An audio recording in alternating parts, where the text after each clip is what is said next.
to Around the World Season 5. We are now in an excursion to Antarctica. So, the thing here, boys, is... no, but that seems very weird way to phrase it. So the thing here, folks, is they brought us here on this boat to Antarctica. From what I read, they actually are like turning Antarctica into like a tourist spot now, which is weird, but you know, that's how we do. So they brought us on this boat, and they just left us with this little backpack with like 8 apples. Like, guys, that's gonna last a day, maybe 2. I can maybe ration to a week at most, but that's not a lot. And then just some logs and sticks, some sugar cane, and just say, here you go, you're on your own, buddy. Hope you're okay with that. So, you know, that's not great at all, but unfortunately we're all like experienced survivalists here. So, you know, we get around, we find our own foods. Apparently they also brought like a bunch of animals, like farm animals here, and you know, those are not ready for this climate. That's just not safe. It's just not okay. You know, you should be kind to your animals and not bring them to this spot. Fortunately, they did bring us the power of fire to just instantly melt something into whatever you prefer. Yeah, it's cut clean. We got cut clean going on. And we got some custom icy cold terrain. It might just be the biomes. I am not completely sure on that. But other than that, we are just gonna move on right along. I'm not the speediest of the Minecraft players. I have not played Minecraft in a little while. Original commentary, I know. We are going to try our best here in this cold climate. So one thing you might notice is that I'm sounding a little different. I was trying to mess with some sound filters in new OBS, hopefully trying to clear some of those mouse sounds away, but no guarantees. It might sound worse, it might just sound bassy, distorted, and difficult to hear what I'm actually saying. Sorry if that's the case. Try my best to set it up in time. Not very professional, I know. But hopefully it's easy to sound, you know, it doesn't sound too bad. You can at least, like, not be frustrated by what I'm saying. And other than that, let's hope it all goes well. One thing to mention, this is also Mumble, so we don't have any, like, magical walkie-talkies. We just talk to everyone around the world. We have smartphones, maybe, with, like, Discord, so we can, like, type instant messages to each other. I guess that's what the thing in the bottom left is. And I also brought a GPS just to, you know, have some GPS coordinates around. It's nice just to get centered around the world. But you know, that's just how it goes. So game plan strategy. This is a split spawn team of 2. My teammate is Wacko Flipper. I would love to meet Wacko. It's actually be my first time playing with Wacko, which is very exciting. But I don't know how this is gonna go exactly. It's all luck of the draw, you know. If you're gonna find your teammate, you're gonna find an enemy, or maybe a potential ally. No allies. Unfortunately, it's a very hostile environment. This Antarctica is. You know, it wasn't hostile until we got there. Well, it was somewhat hostile, you know, with creatures, with penguins. Those penguins can get nasty, you know. Wild. But other than that, it'd be cool to go to Antarctica sometime, you know, because apparently if it's becoming more of a tourism thing, just being there, you know, since I live in Norway, it's pretty Arctic already, so, you know, just getting a little colder as long as you're well dressed and have like a base of operations you can go to, it doesn't sound half bad.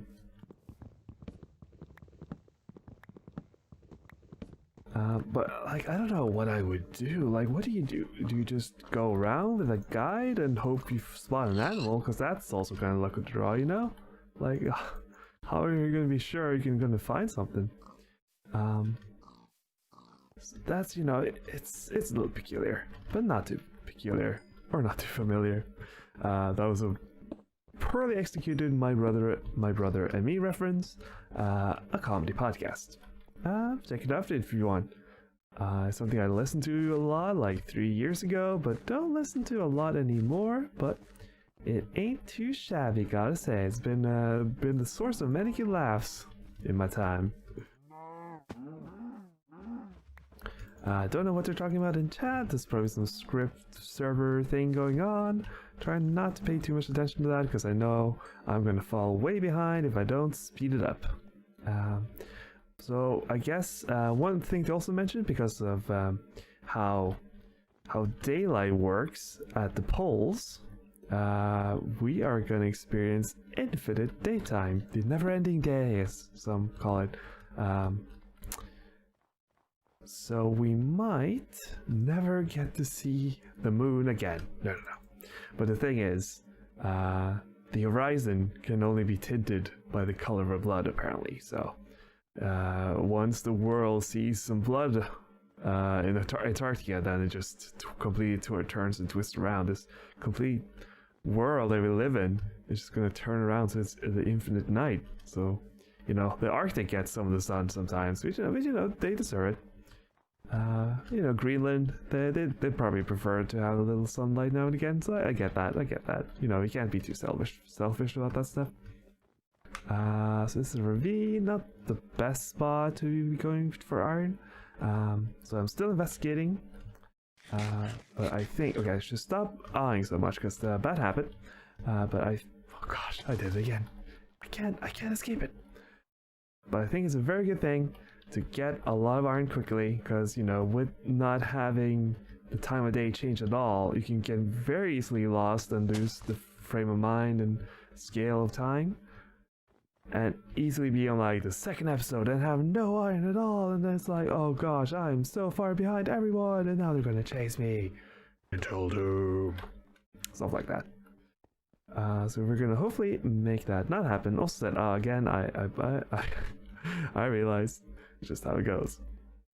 So I realize this is also very frantic comedy. It's because I'm also playing very frantically, trying to get this happening as soon as possible, and also get really unlucky, unfortunately, this time around. Some iron here, at least, so let's get it. So it has been a while. The last thing on this channel was Pathfinder 12, very exciting. If I don't mind saying so myself, that last episode might be worth a watch if you care for that kind of thing. If not, guess you might be interested in what I've been up to. It's not a whole lot. So I'm gonna reveal a little bit of background here, because this is recording during the whole pandemic panic. By the time you watch this situation might completely change, which is kind of fun. Just trying to think about the future and where it might go from here. It's very, very interesting to think about.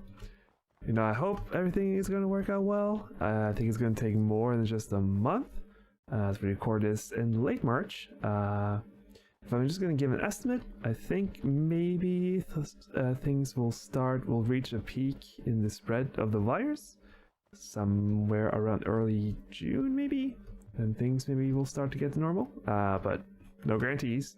Vaccine will probably not be until next year. So with that out of the way, let's get to the other stuff. So, I see you stop saying all the time. One thing that has been fun is I've been doing a little bit more of the Off-Script podcast with Tyler. Oh gosh. I completely lost my train of thought. I'm sorry about that. Yeah, the Off-Script podcast has been really, really fun. Just, you know, talking about different things, stuff we like, game stuff, of course, or just go on rants on different random topics. It's a lot of fun. If you want to check that out, that is on Tyler's channel, or you might know Devscraft. So check that out if you like. Other than that, hold up. I'm just gonna make myself the armor so we know we're set on that. Alright. Other than that, I've been actually wanting, with this Corona stuff, to actually try and catch up on some movies. So I have watched the Shawshank Redemption for the first time. Very exciting, great watch, long movie, but I definitely get it. It's worth the runtime it's at because, you know, it tells a lot of different stories in detail and has a good characterization. I appreciate that a lot. I'm not going to go into an in-depth review or anything of that, but I'm just going to say it's a good watch. Would recommend. It was on Netflix where I watched it, but it might be in your region. Worth checking out if you like. Other than that, I also watched the original Lego movie. Also very good, very creative.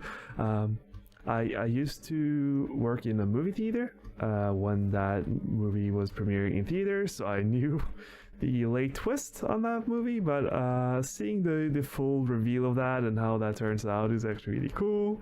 I appreciate how that all worked out. Very, very nifty for sure. Also been playing some video games with my PlayStation 4. Did a little, oh gosh, the eyeing is unreal. I'm sorry for also making you aware of it, because then you will never be able to unhear it.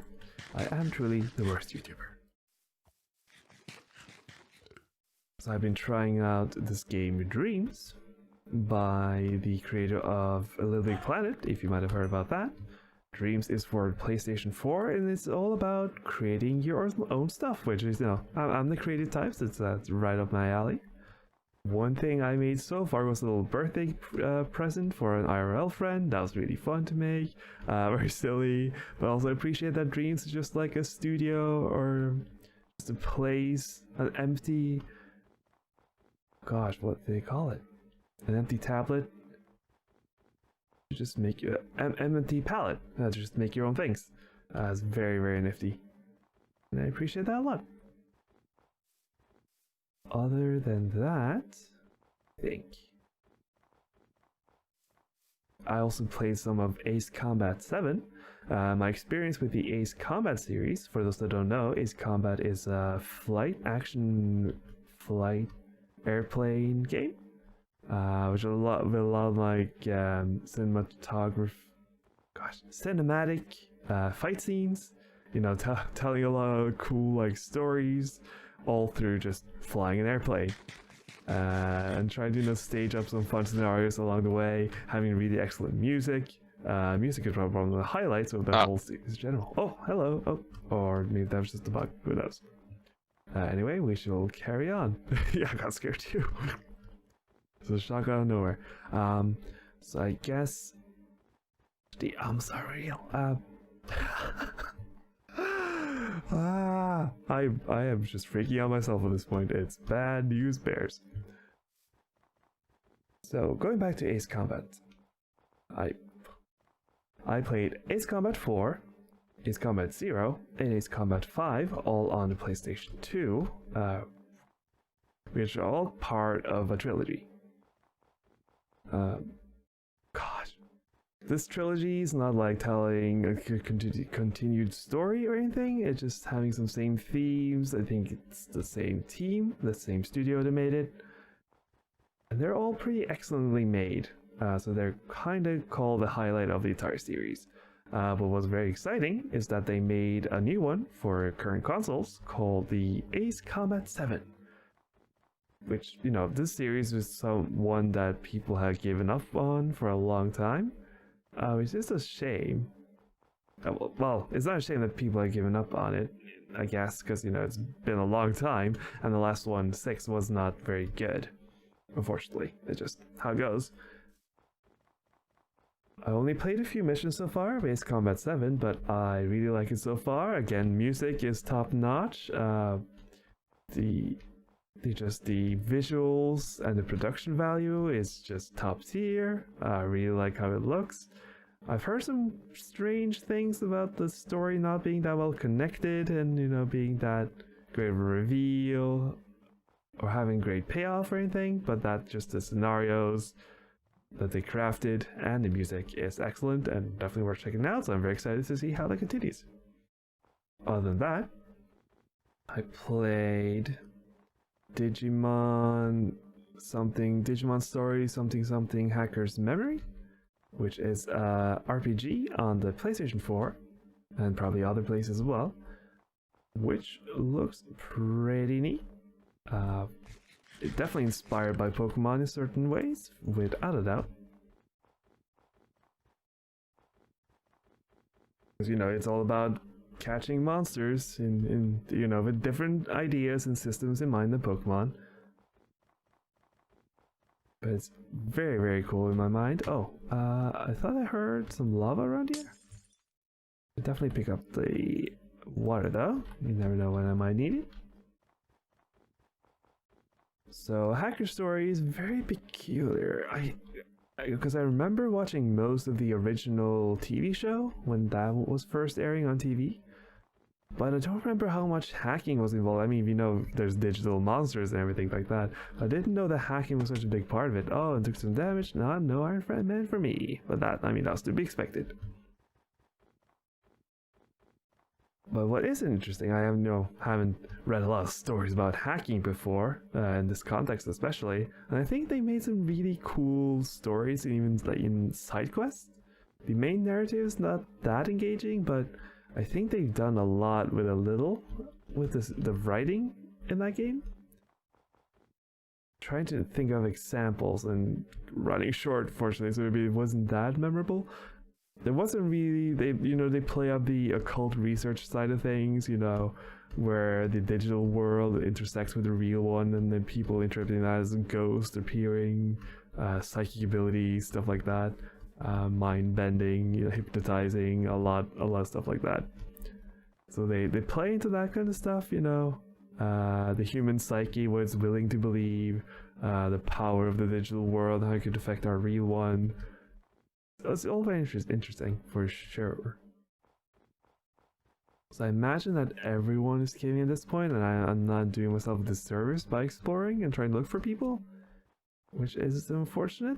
Or maybe this is just such a big place. I'm also at 0-0 at this moment, so I think I'm just gonna head northwest and then go and look for a cave. You know, I gave it a shot to try to find Wacko in this wild and wacky winter wonderland, but we'll try again some other time. What I feel bad though is if Wacko is exploring and not finding me, because I'm just caving, being my usual self.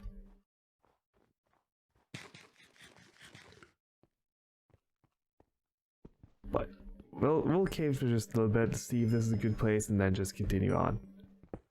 I had a plan in mind, that was go hunting and go wild. One thing though, up to the surface I will never get a bow, so this is my shot, hopefully, get a bow going, so.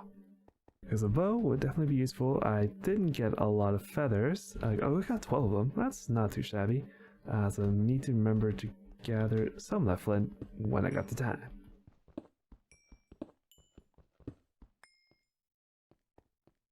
I don't know if I'm going to need a lot of iron, but we'll see how it goes. Ain't that the first rule of Minecraft, bro? Oh. Here's some people walking around up there. Hope you're all doing quite well. It might be out of my render distance by now though, but it's nice to hear that people are up and about. Maybe I should go up and say hi if they're out exploring. Well, I do find some gold though, so, you know, like, I get easily distracted. Long-time viewers of the channel will know. But I'll at least continue talking, because, you know, I'm not scared. I'm scared of any of you up there. No. I'm actually scared of a lot of them. Truth be told. I'm pretty sure this is not going to be enough, but if it is, that is a wondrous, wondrous thing that we will accept happily. Thank you very much. This was not too shabby of a cave, I do might say so myself. I do wonder if that person up there is actually listening in on what's happening here. That would be pretty funny, but sound like they were pretty far away at the time, so gonna take a gamble on that. Oh, and we found a little lucky thing.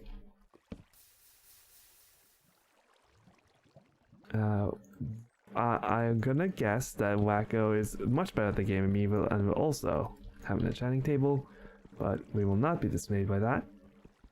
And we are gonna take our chances that there are no mobs, because we barely lit up any any place in this. So we're gonna hope that we're gonna be okay for this time. So Antarctica.